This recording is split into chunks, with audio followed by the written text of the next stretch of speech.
एक सामान्य माणूस लढतोय सामान्यांसाठी, जनतेच्या हक्कासाठी, मराठा विद्याप्रसारक संस्थेच्या हितासाठी.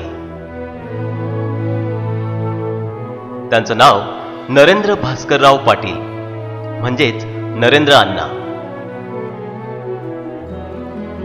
भ्रष्ट, स्वार्थी आणि लुटारू माणसांच्या टोळ्या जळगाव जिल्ह्याच्या सहकार क्षेत्रात शिरल्या आणि पाहता पाहता सुजलाम सुफलाम जिल्हा भकास झाला.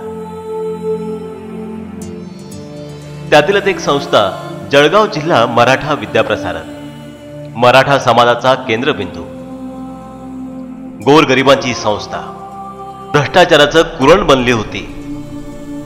नरेंद्र अण्णा ठाम उभे राहिले.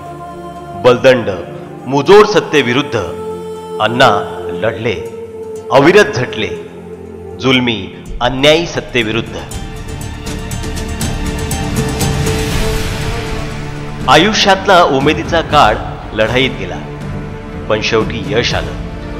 अण्णा जिंकले. नूतन मराठ्याच्या लढ्याला यश आलं. नूतन मराठानं मोकळा श्वास घेतला. हे सारं होऊ शकलं ते नरेंद्र अण्णांच्या सक्षम लढ्यामुळेच.